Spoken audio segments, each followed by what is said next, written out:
কথায় আছে যেমন সঙ্গী তেমন জীবন।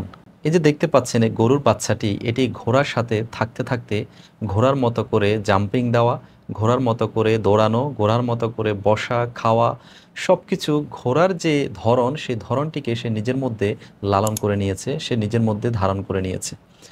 সুপ্রশ্রোতা, ঠিক একইভাবে আপনি বা আমরা আমাদের জীবনে যাদের সাথে সবচেয়ে বেশি সময় আমরা অতিবাহিত করি, তাদের আচরণ, তাদের অ্যাটিটিউড, তাদের চিন্তা, তাদের বিশ্বাস আমাদেরকে অ্যাফেক্ট করে থাকে, আমাদের লাইফে প্রভাবিত করে থাকে। আপনি যদি ৫ জন ধূমপায়ী ব্যক্তির সাথে আপনি সময় অতিবাহিত করে থাকেন, তাহলে 6th যে ব্যক্তিটি হবে সেটি আপনি।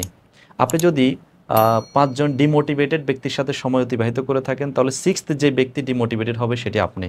আপনি যদি ৫ জন টক্সিক পিপলের সাথে লাইফ অতিবাহিত করে থাকেন, তাহলে 6th যেটি হবে সেটি আপনি।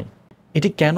কেননা আমাদের আচরণ, আমাদের মিরর নিউরন, আমাদের প্রত্যেকের মাঝে মিরর নিউরন আছে, আর সেই মিরর নিউরন অন্যকে কপি করতে স্বাচ্ছন্দ্য বোধ করে, অন্যকে কপি করে থাকে। আপনি দেখে থাকবেন, কাউকে হাসতে দেখছেন, আপনি নিজেও হাসবেন।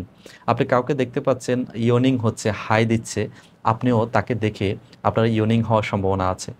আপনি কাউকে দেখে খুব বেশি, কাউকে কোনো ব্যক্তি কষ্টে আছে, আপনি দেখে তাকে হয়তো আপনারও কষ্ট লাগতে পারে। কেন?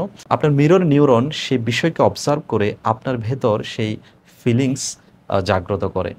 সুতরাং আপনি যত বেশি আনপ্রোডাক্টিভ, আনহেলদি, ডিজেক্টেড পিপলের সাথে আপনার নিজেকে টাইম এক্সপেন্ড করে থাকবেন, যত বেশি আপনি যেসব ব্যক্তি ডিমোটিভেটেড ফিল করছে, যেসব ব্যক্তি নিজেকে নিয়ে প্রতিনিয়ত হীনমন্যতায় ভুগছে, যেসব ব্যক্তি নিজেকে নিয়ে প্রতিনিয়ত টক্সিসিটিতে ভুগছে, আপনি যত বেশি সেসব ব্যক্তির সাথে টাইম এক্সপেন্ড করবেন, আপনার ভেতরও সেই একই কোয়ালিটি, একই অ্যাটিটিউড ধারণ করার সম্ভাবনা থাকে।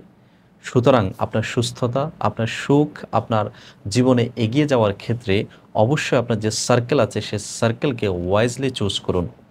কেননা সে সার্কেল হয়তো আপনাকে এগিয়ে নিতে পারে, কিংবা আপনাকে পিছিয়ে দিতে পারে, আপনাকে হিল করতে পারে, কিংবা আপনাকে সাফার করাতে পারে, আপনাকে অ্যাচিভার বানাতে পারে, অথবা আপনাকে লুজার বানাতে পারে। তাই choose your circle wisely before it destroys you.